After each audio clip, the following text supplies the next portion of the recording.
This is Rocky Snyder. At the tone, leave your name and message and I'll get back to you. I'm very nervous. I'm not a huge fan of needles. I've had the EpiPen a few times, and it's not great. I'm assuming acupuncture needles are not similar to the spring-loaded needles inside of my EpiPen.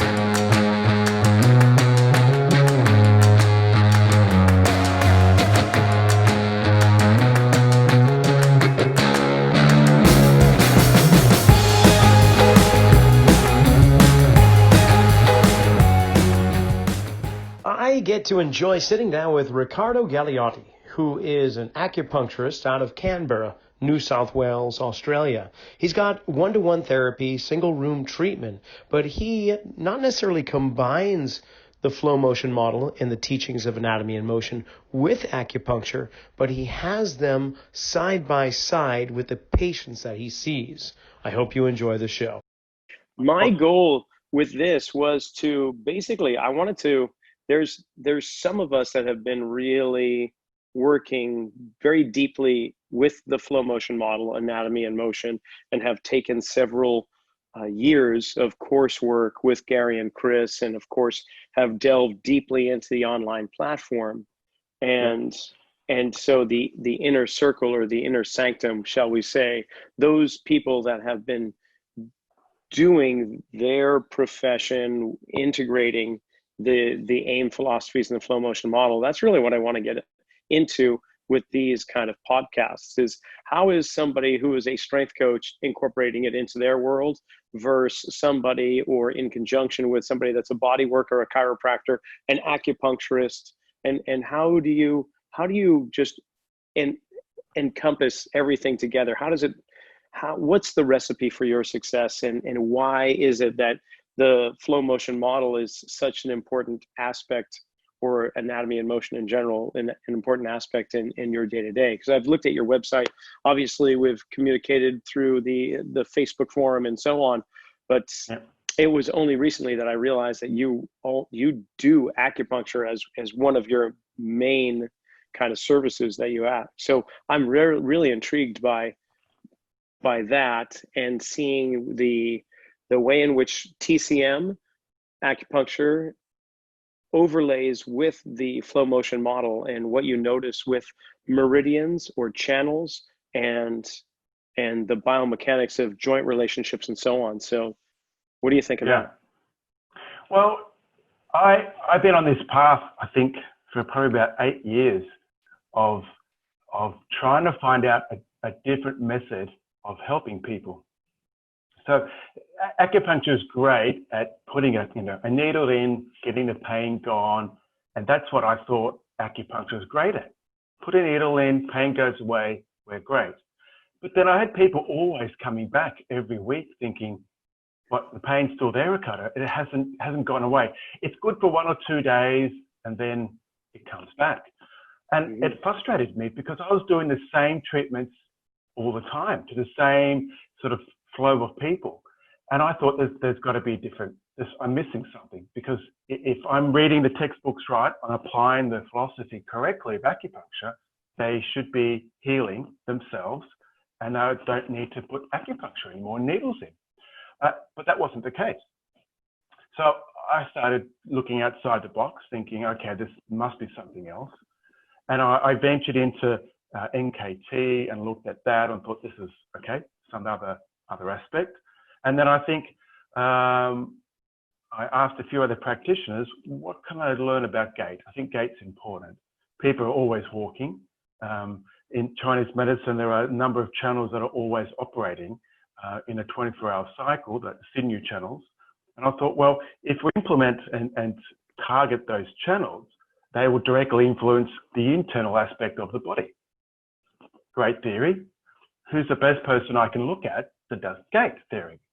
And someone said, look at Gary, Anatomy and Motion. I got the book. I probably read about 5 pages and thought, I'm just going to do the course.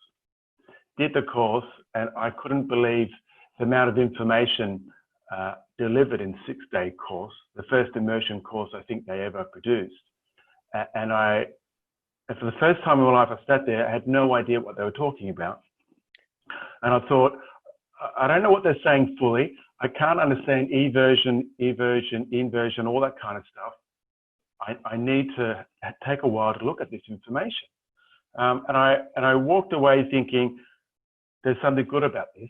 It's completely different than the acupuncture, but the amount of change that I saw in 6 days of other people's bodies and my own bodies, I thought, I found something here. This is wonderful. And so, when was this? When did you take the first immersion course? I was thinking about it last night. I think it must have been about 4 or 5 years ago. Okay. So coming from an acupuncture background, I had no idea about the majority of bones, joints, mechanics, nothing. So when we're doing the flow motion model, I sat there going, I've got no idea what they're talking about. So my brain started hurting, I think, after day 5. And I'm like, I've just to stick with it. It's be okay. I got home to Canberra and I thought, okay, what can I do? I need to keep doing this. So I put acupuncture aside, and then I saw probably about 180 people in 6 months, and I offered 2-hour sessions for about $30, $40 Australian. Just to get engrossed into just to get it. people through the door. And then I thought, okay, I'm getting a handle of this information, great. And then I thought, how can I implement both? And it's been a struggle to put acupuncture and AIM together. So now what I do is... Why is it a struggle? Meridians and AIM, they work together, but the mythologies and the concept behind them are 2 different streams. They're both coming at the same angle, but we're only taught, 24 channels of acupuncture, a very limited way of understanding how they function. With the acupuncture side, there are other channels that we don't really use. So in what I was taught, primary channels, a little bit of low channels, some extraordinary meridians, but that's about it. But there are other channels, like the Sydney channels are similar to what AIM is and similar to Maya's work on body chains and so forth. But the implementation is slightly different, how you activate them. So I'm trying to implement the AIM and the acupuncture, but I think I need to look at what I've been trying to do is say, right, I need to get a handle of AIM first, and then slowly mix the 2 and bring them together. So with going back to your original question, how do I combine both methodologies? When someone comes in for example, pain of some kind, I basically put my eyes and say, right, let's do some AIM work. Let's move the body in a way. And then if there's still pain in the body, I'll use the acupuncture. Oh, that's interesting, because here I'm thinking that if you've got some chi that is stagnated, then that may very well be the area that people struggle to achieve movement, aka the dark zones. So it's almost like you can take it from both approaches and see, okay, this meridian is blocked here. Where is that motion limited, and how does it relate to the gait cycle? So I'm going to basically treat them with needles, but then I'm going to overlay some type of derivation of a phase of movement into their kind of home program. But that's not really what you're saying. You're not saying that, are you? No, not at all. So I find that AIM highlights the entire body and gets the chi moving quicker than the acupuncture does. Really? Yeah. So I think that the acupuncture is good for internal medicine. So more of an organic, organ-based disease, but more superficial on the external of the body. AIM is far superior than the actual needles, in my experience. Wow, that's fantastic. So if someone comes in with shoulder pain, I'm like, okay, how does it relate to AIM? I can put needles in, I've done before, and I can't get the level of change from the body as quickly as I can with AIM with needles. And I give people the option where I say, right, I just need to get this structure to move. Let's move the structure, see how you feel.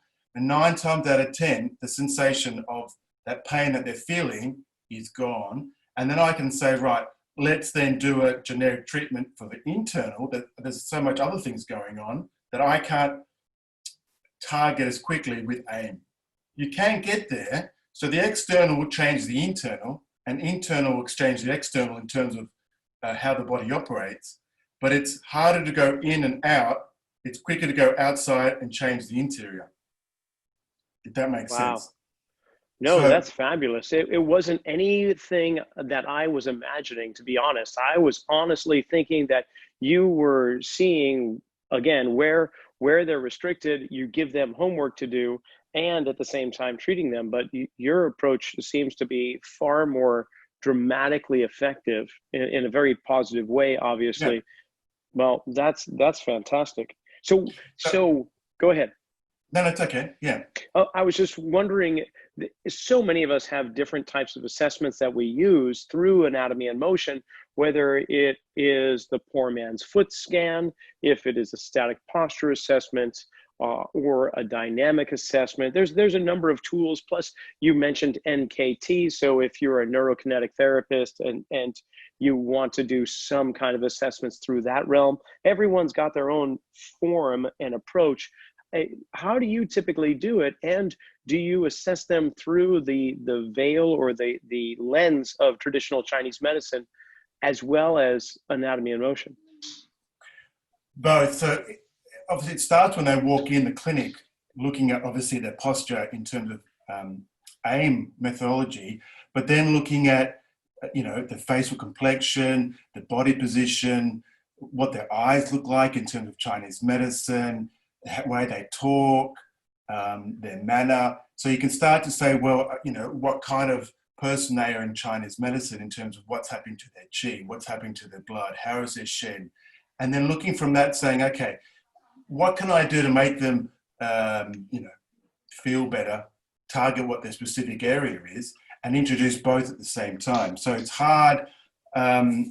It's hard to say this is what I do. It's depending on what people come in for treatment for. So we can use the acupuncture or the Chinese medicine to gauge the overall person and seeing what type of person they are, whether they're a wood person, a fire person, and then give them treatments, whether it's AIM or acupuncture, to treat that person as an individual based on their constitution, but also with the minor elements they're coming in for. So it's hard to say what I do specifically. I mean, someone comes in for, let's just say gynecological problems, and they're compressed in their abdomen, there's no movement there, then doing simple cogs frees the area up. So when I take the pulse may have changed, there might be stagnation in the pulse, so you can say, right, that's beneficial, opening up their area and getting more qi through. Then the needle's really, really good at turning the internal medicine and changing that by, biomarkers inside the body. That's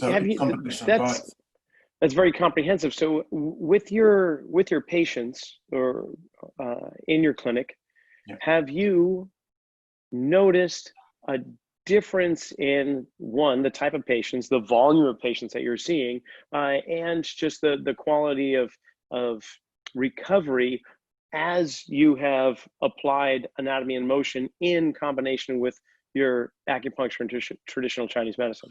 Yeah, I think there's always, I think I'm emphasizing, care, that they care for themselves. So I'm not curing people, I'm not fixing people. It's a two-way street. So we have to look at everything. Everything's on the table. So I'm quite upfront that I'm working with them, and they need to start changing, the diet, lifestyle, how they move, how they feel. And then we can say, right, we've got a long-term plan. So unfortunately, a lot of people don't want to think this way and don't actually want to receive treatment. So it's unfortunate. So the people that do stay with me can see this gradual change forward where they're taking ownership of their health. So they're looking at their diet, they're looking at their lifestyle, they're looking at how their body moves. And I'm just slowly tweaking their life, going, right, this is where we're starting out. This is our goal that you'd like to get there. What's the easiest way for them to achieve that through just simple things that we can do. So it's not dramatic changes, but it's something they want to do. So that means, yes, a less amount of clients coming through the door, but I'm spending more time with them because we're both learning as we go forward. So it's a great mix. I think the people stay with me about 4 years now, going through this whole process. One lady in particular with Parkinson's disease. So we've changed, she's looked at her diet and with the exercise and acupuncture, and her Parkinson's disease is leveling out. So we don't look at her and think, well, she's got Parkinson's disease. She's just got a normal person with a few other issues going on. So it's a just dramatic change of the way that she thinks about what is happening in her system. So it's great to see. So with your clients or patients, what is the spectrum in terms of the people that come see you? Are you working with just a general population? Are you focused on individuals living with Parkinson's? Or is that just one of your patients you're telling us about? Do you deal with athletes, and what caliber athletes do you typically see? Like, what's your average? It's a general population, really. So there's a varied amount. So having both sides of acupuncture, people are really specific about what they want treated. So they just come in for acupuncture, then I just put my acupuncture hat on. But if I see, things that are out of place, neck's out of place, thoracic spine, then I'll tell them, hey, there's something else going on here. Perhaps we need to start looking at this. So it's such a broad spectrum of conditions that come through the door. And it's in a way frustrating because, there's so many things to research, because I can get headaches and migraines, digestive problems, ankle problems, knee problems, pelvis, and then you get neurological problems. So you're, in a way, frustrating because it's so vast, and I just want to research all these areas, but I can't, there's not enough hours in the day to actually research and go through all that broad area. So I specialize more perhaps in hormonal problems, neurological in terms of not accessing that area, and then obviously the general aches and pains. So it's a very broad area where I specialize in. I think the hardest is sports people, because I think, unfortunately, I'm viewed as an acupuncturist. So I am the last person that anyone will see to get treated. Which is great, because I'm the last hope, which is a nice little challenge to have in front of you to see whether you can help someone. So, and I sometimes I think, it's great, a little bit of pressure to actually start making this immediate change straight away. But, it's up to the client to see what they like to do. So I noticed on your website, you also have a force plate, M-Cube, that you use with your clients. Is that something that you do with everybody, or how do you integrate the force plate in with your work? I think if someone comes in with more pain, the pain side, and they're in a lot of pain, then I need to really get them on board to think, okay, where do you think you are? Well, you need to have a baseline. And I use a force plate just to show them where the force is in their feet. Are they balanced? Can they feel both feet equally?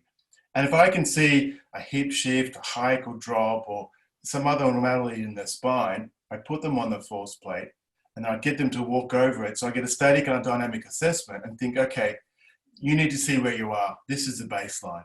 And then I just point out to them, you got more weight in the left foot. Can you feel that? If you can't feel that, we need to start getting this 50-50 in your feet, front to back, and so forth. So it gives them a great indication about, okay, this is where I am. I'm feeling the complete opposite in my body. How can I start merging those two together? So we break down the sequence in the dynamic assessment. So we, heel strike is more interior than exterior. You can see how there's more weight through this area. That's where your pain is in your foot or in your hip. And then we say, right, let's see whether we can not change the assessment in a way on the force mat, but see how it changes in your body and see what you're feeling matches to what we can change. That's how I use the force plate. I don't really go back and reassess them after the session. If they come back another session and I see a dramatic change in their appearance, I'll put them on the force plate and then we go back and say, right, can you see the change? Sometimes it obviously doesn't equate to a reduction in their pain symptoms, but you can actually see the whole stacking of the body is completely more symmetrical. They look better. So it's getting them to see a change. Is it beneficial? Yes. Why is it beneficial? Have that conversation with saying, why does it make you feel better if there is a change or no change? So putting it back on them for answers instead of me obviously giving them answers about what they're feeling. I had a gentleman yesterday who had, it's funny, half an hour into the session, I said, what's happening with that right foot? And he's like, oh, I had it pinned when I was 12 years of age. And I said, do you think that's causing the plantar fasciitis on your left foot? Oh, no, that can't be the case because I only got that 8 years ago. And I stood there thinking, okay, so we need to address that. But we got him on the force plate, and he said to me, he's like, all the weight's in my right foot. I said, great, fine. Let's put you on the force plate and find out. He had 65% of the weight in his left foot. And that's where the pain was. So I said, okay. So we did some movement. He felt better. He came back the next 5 days later, and we put him back on the force plate. It actually leveled off 50-50 on each foot. And he actually started, you can actually see he's walked better. He felt better. There's still pain there. And I said, okay, but you've had that for 8 years. I'm not expecting him to go in 5 days. But he felt better in himself, and you could see the difference. So that's how we use the force plate, just to show dramatically how much change we've made and how much it's holding over those 5 days, even though he didn't do any movements. It stayed at that new level, and then working with him on that to actually get more mobility, and then see the dynamic assessment change by him striking in a different position and loading in different areas that he's never been to before. Was he intrigued or surprised to see the results on the force plate initially when he stood on it? Absolutely. He couldn't believe that he had majority of the weight in his left foot. So he's gone to other therapists, to specialists, porn specialists, had MRIs done on his knee and his ankle. I mean, 8 years of plantar fasciitis in one leg, and no one's looked at, obviously, the position, the force in the foot, what the entire segment's doing. So everyone's just concentrating on that ankle. Podiatrists putting more weight on the medial side to get him off that area. No one's doing anything for that. So he was intrigued by what the results say and what he's feeling are two separate things. Yeah. So he had no understanding that that's where it was. So I just wanted to make him feel, right, this is where you are. We need to not to be over here, but for you to feel different, not just in your ankle, but the rest of the system above it, because your ankle is just dictating what the rest of your body's trying to do. I'm glad you point that out. Honestly, I'm glad you point that out, because when I first started using the force plate here, in my mind, I'm thinking that the ultimate goal, of course, is that 50-50 front, back, left, right. But you nailed it, I think, better, and just say, we just want to see it different. We want to see a change. We want to break out of the patterns that they have reinforced over time. And whether it throws them completely to an opposite imbalanced state, it doesn't really matter. In fact, that's what I'll often tell clients, is that I know you're here right now. Let's see if we can't give you a different experience. And then we can check back in with the force plate and see what's gone on. Every now and then, yes, we return to a much more centrated place, but often is the case that now that person that was living in their right rear foot into the maybe lateral aspect is now experiencing real weight and load into their left forefoot, probably for the first time in a long time. And I would just love to leave them there and let them explore that. Yeah.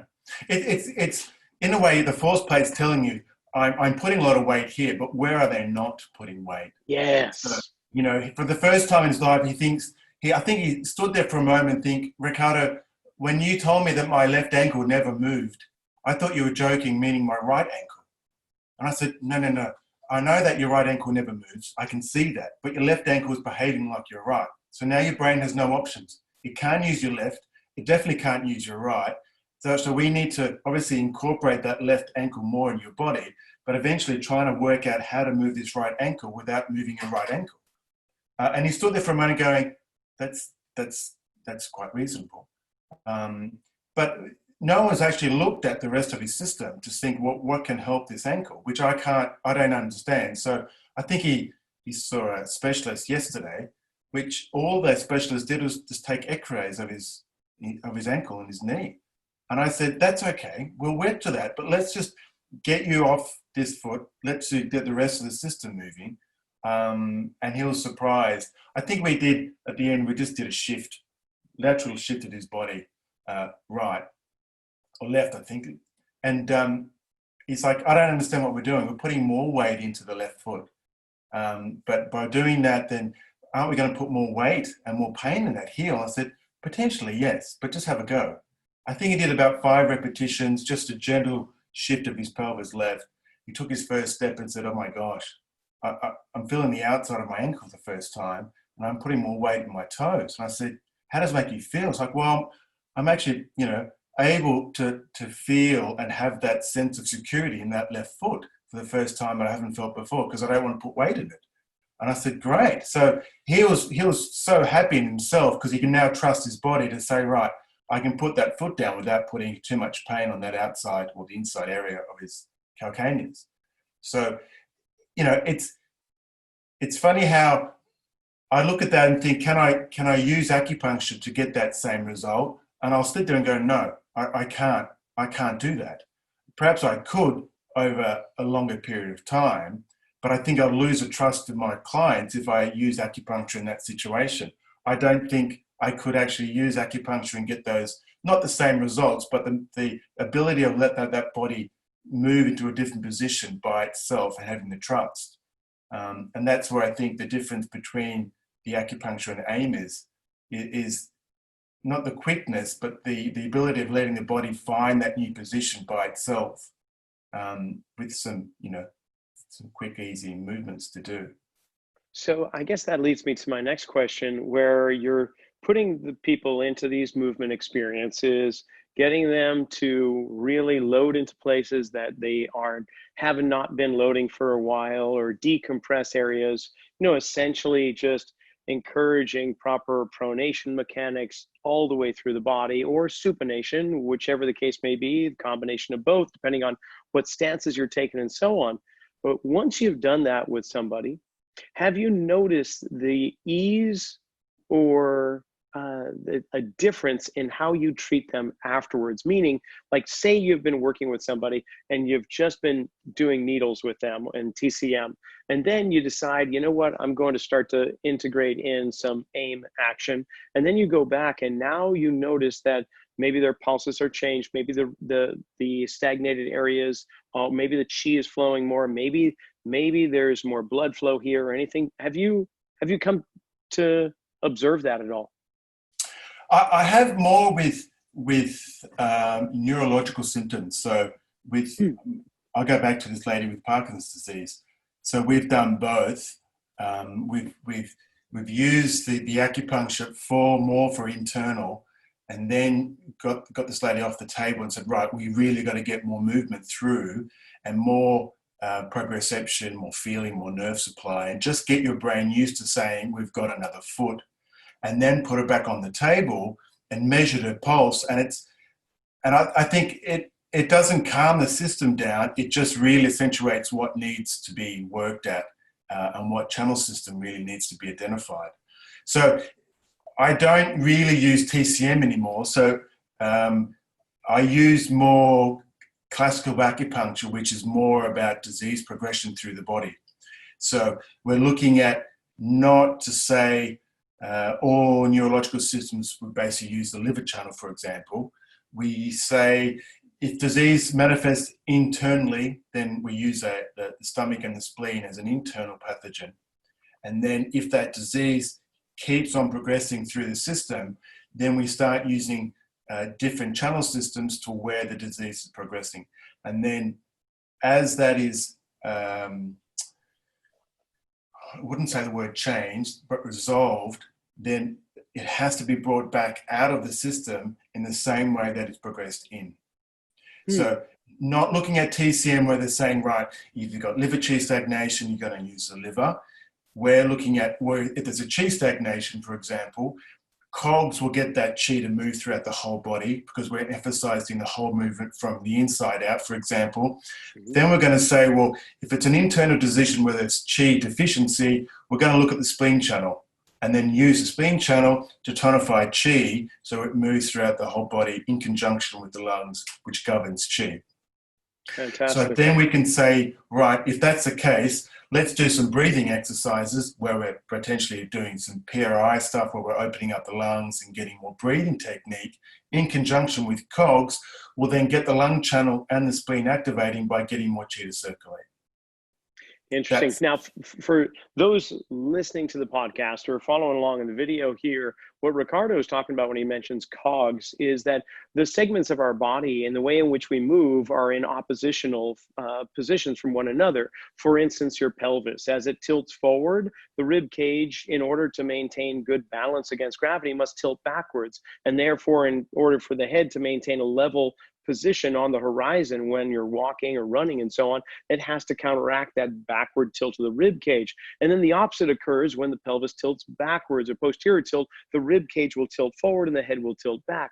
And this occurs in a whole bunch of different areas of the body. So by doing these kind of practices of movement and really exposing and experiencing these oppositional actions in all three dimensions of space, we really start to see not only the tissue of muscle lengthening and shortening because the bones are moving toward each other or apart, but we're getting the viscera or the internal structure to actually feel movement too, and energy to flow, circulation to go. And then when he mentions PRI, that's for the Posture Restoration Institute, where they believe that a lot of it comes from the breathing that we're doing, and they really harness the power of proper diaphragmatic breath, believing that we are not perfectly balanced, in which we aren't, but knowing that we come out of the womb with certain kind of tendencies based on our human structure. So they look at that. So it's really interesting you're doing the PRI stuff too. Now, here's one thing that I find fascinating,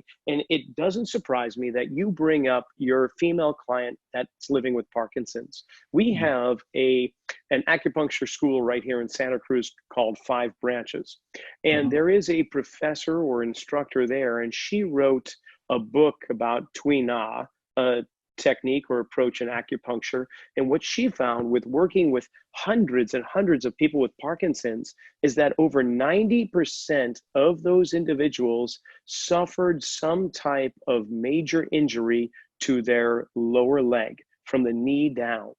And it was a very strong correlation between Parkinson's and people that have suffered lower extremity injuries, whether it's a severe ankle sprain, a fractured tibia, fibula, or a foot problem. And so how interesting it is that anatomy and motion combined with acupuncture has a really beneficial effect on Parkinson's. I don't know what that's all about, and I've been trying to read a lot of her work. It's not as easy to digest as I'd like it to be honest, but I just find it fascinating. I don't know. Have you seen? Well, my client did have a fracture of her cuboid and tarsal. There you go. So I don't know whether it proceeded, but I don't really care. So, you know, when she's there, the whole left side is like it's a foreign object. The brain has no understanding of where that left foot is. So interesting. So it means that, you know, she doesn't want to put any weight through it. The hip doesn't get the loading that it needs, and she's very unsteady. So she just prefers to stay on that right foot all the time. So, and obviously that leads to other structural problems further up. So we've just been trying to just get more movement through. The tweener is doing the same thing as the acupuncture does. So we're trying to get the same stimulation to the area. They're just working on the exterior of the body, which will affect the internal eventually. So it's just looking at a different spectrum, which is interesting. So I need to have a look at that, and that's something to look at, which would be quite nice. I'd be curious to know if it preceded her diagnosis of Parkinson's.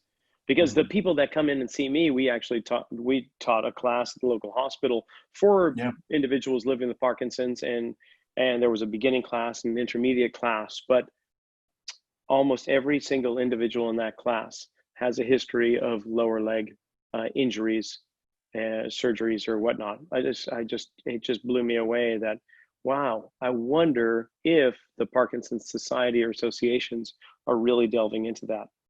Who knows? So with your practice, what, I guess here's the thing that I would like to know is, what were the things that really blew you away when you started studying the flow motion model? Oh, first of all, I got to put you on the hot seat here. Now, did you do the 100-day challenge? No, I didn't. All right. Just curious. I didn't know if you, and for those listening, the 100-day challenge within Anatomy and Motion is to fill out the flow motion model, which is somewhere in the realm of 400 to 500 squares that you have to fill out to tell you what every joint does in three-dimensional space through the entire gait cycle. And the challenge is to do that every day for 100 days in a row. Yeah, I'd rather feel it in my body and see it than actually write it out.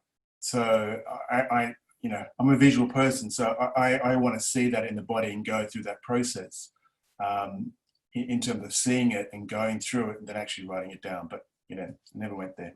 You got me on the spot now. No, that's good. I'd like to do that. Yeah. Okay. Now we'll continue with that, because for me, where I struggle the most with the flow motion model and what I struggle the most in seeing is where I struggle internally in my own body. And that would be the sacroiliac joint, the SI joint.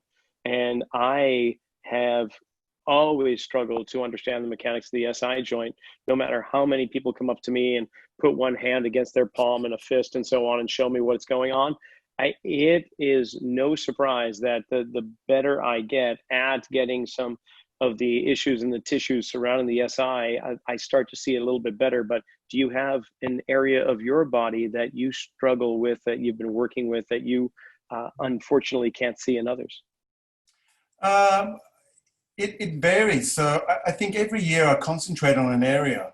So I think it took me 2 years to get through the ankle and really understand how the ankle, how it behaves, what I'm looking at, how each structure moves. And then I think last year was knees. So I spent a year on knees and just looking at everyone that came through the door. I need to see your knees.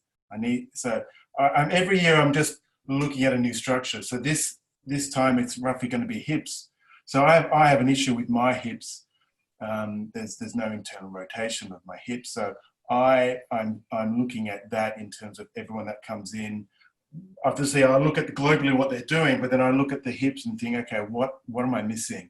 What's the knee doing? What's the ankle doing? So I try to spend a good portion of time understanding each structure before I start going up.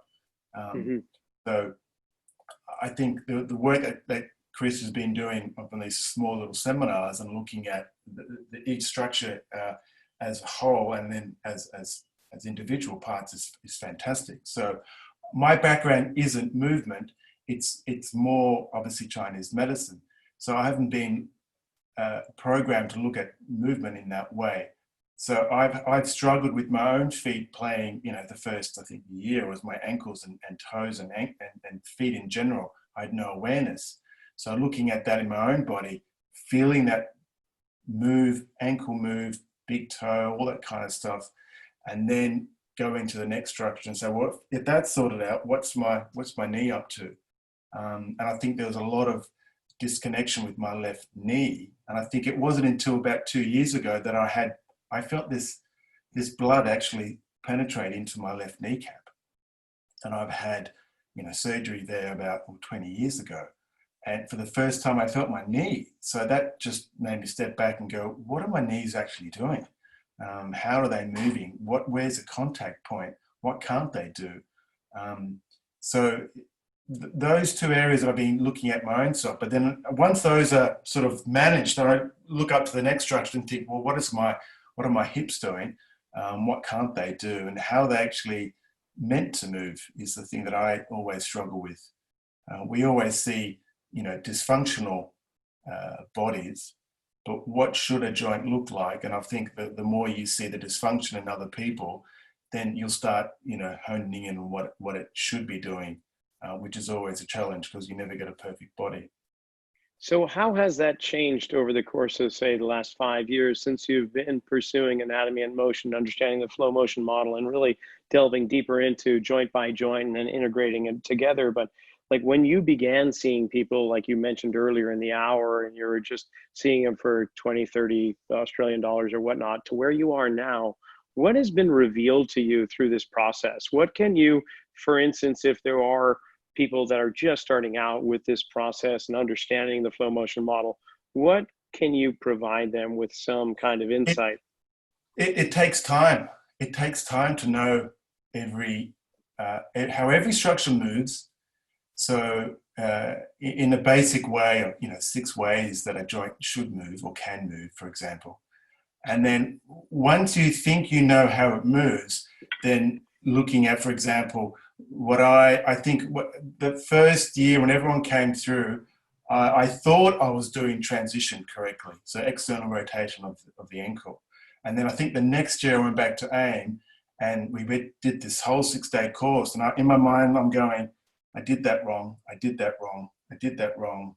Right, so for the past year, I did it incorrectly, which is a great learning curve. And I thought, okay, but I still got results from those people anyway. So I thought, okay, there's something else going on here, which is great. So I think everyone goes in thinking, I'm going to know everything. It's just going to be there. And I think my advice is it's going to take you at least 4 to 5 years to get your handle on a system, the flow motion model.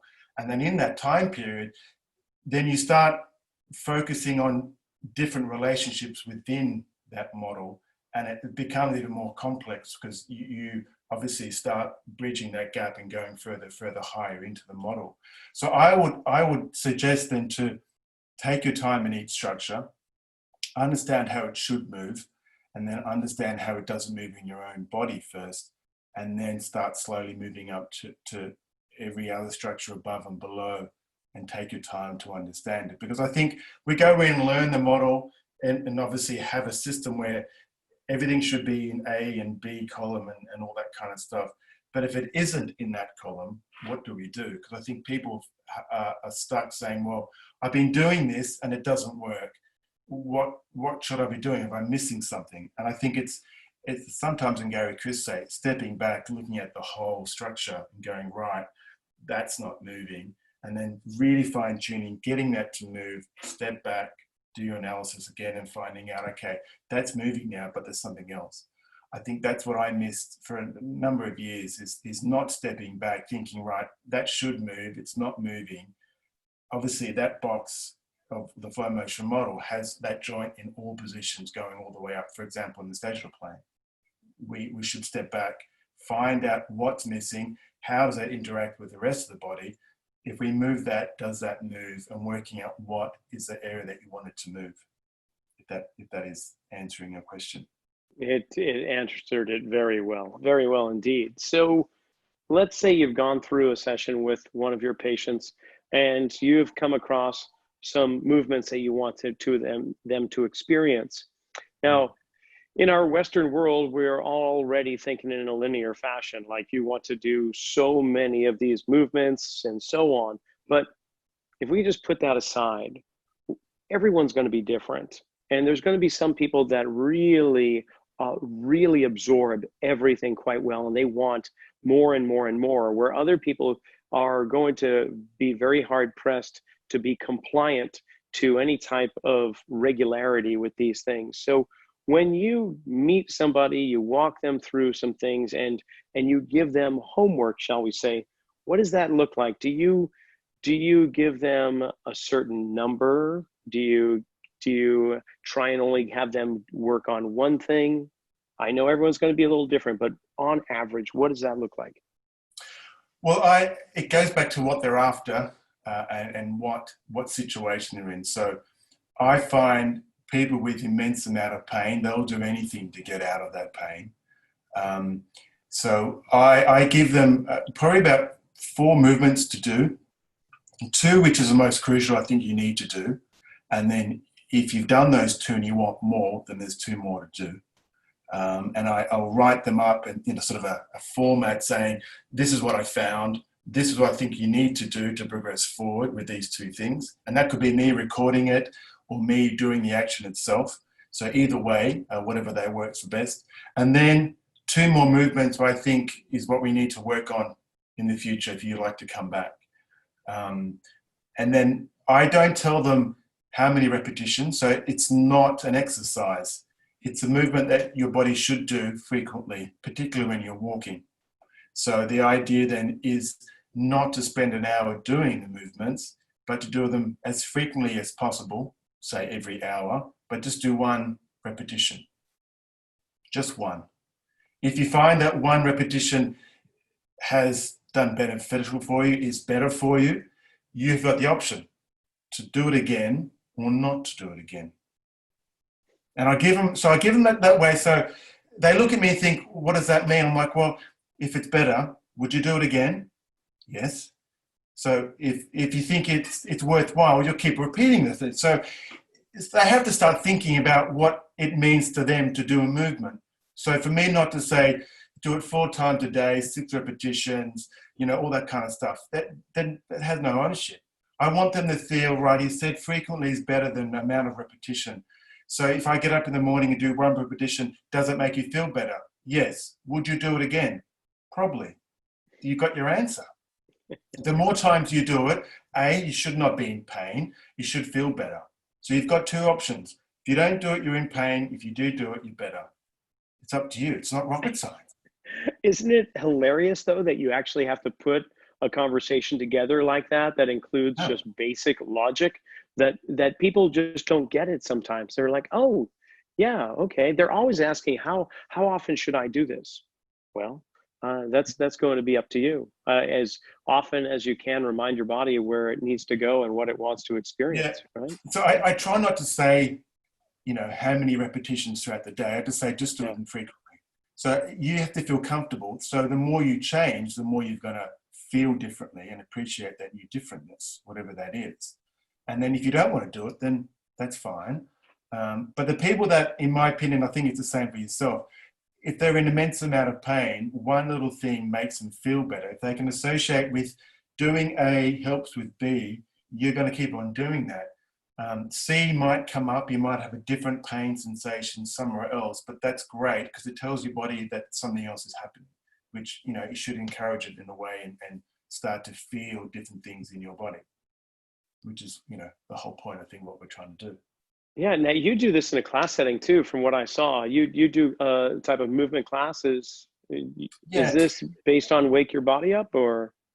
Yeah, it's actually something else. I think Gary got it from me, I think. I think after the 3rd year, I think, no, second year, I thought, right, I think it was basically cogs, basically movements, pronation of the foot and supination of the foot, and then some phases in between. So I think I started doing the same thing for myself to have a daily routine. So people come in, feel their foot pressure, get to move every single joint in the body. So by the 10th week, we've gone through the flow motion model in a way without telling them the flow motion model. And it's similar to Wake Up the Body series, probably the same aspect of it, where people start to feel, right, if I can't drop my hip, what do I need to do to drop my hip? And then if they experience that dropping, then saying, well, how does it affect your knee? So it's really not telling people how to move, but giving them the feeling of, right, there's this whole system. We're going to start with the feet, work our way up. And I want you to start thinking about the assessment. So we do the assessment for 10 minutes. Can I hike? Can I drop? Can I rotate? And all that aspect in between of every single segment. And so they've got a sheet where they fill out every session. So after 10 weeks, they've got this whole board of really what they can't do after 10 weeks. And everyone always says, well, how can I apply this model? I said, well, you've got your sheet, you find out what you can't do, and then from all the exercises that we've done, just do one thing that knocks off that list. And they're like, that's really simple. I'm like, yeah. So it's more targeted to the older population because they feel the benefit of just moving a little bit makes them a great benefit. The younger generation obviously wants something big. They want, really want to feel some movement in the system. So the older clientele who have got obviously more restrictions love the course because it actually makes them feel better, and they can actually have this little concept, this little routine they go through to change how their body feels. Oh, fantastic. So where exactly geographically in Australia you said you're in New South Wales? So I'm in the nation's capital in Canberra. So I'm basically right in the CBD. So we're a small little place, 300,000 people nestled in the bush, basically in the middle of nowhere. So it's a nice little place to be. And you do online consultations as well with people? I don't know. So I don't know whether it's online consultations are quite big in Australia. I don't think it's taken off. I see. So I don't know of many aimers in Australia that do online. So yeah, I haven't had to shut down, so I've remained on a premises. So I didn't need to do that. Not like obviously yourself and parts of Europe where it completely shut down and online became the thing to do. Yeah. So if people are in your area listening to the podcast and they want to get a hold of you, what's the best contact way? Best is just go on my website, canberraacupuncture.com.au, and all the contact details are on that website. And they can give me a call for a free catch up, and they can talk about what's going on and what's the best method to go forward. And there's heaps of information on my website. There's movements to do, basic movements they can get to feel what I do anyway. I think there's basic cogs on my website that they can actually experience the frontal cogs and get the whole system to move. And if they like that way, then they come in for some movements. Fabulous. Well, Riccardo, unfortunately, we're kind of up against the clock here, but I appreciate your time. And this has been a wonderful conversation. And to be honest, I've been wanting to speak to you for some time and understand really how you apply the anatomy and motion in concert with acupuncture, because I just found it to be fascinating. A lot of times we get Pilates instructors and personal trainers and chiropractors, and occasionally a medical doctor that comes in, as well as some other kind of, or there's manual therapists. But I don't think I have had the pleasure to really speak at length to somebody like yourself. A rare breed acupuncturist to actually look outside the box, which is good. It's very nice. It's refreshing. Well, thank you so much for being on, and I look forward to when our paths cross in reality. If you'd like to find out more information about the flow motion model, anatomy and motion courses, or Gary Ward himself, pick up a copy of his book, What the Foot, at findingcenter.co.uk. And while you're at it, pick up a copy of my book, Return to Center, where I take the flow motion model and apply it to strength training and conditioning. You can get a copy of that at rockysnyder.com. Thanks for listening.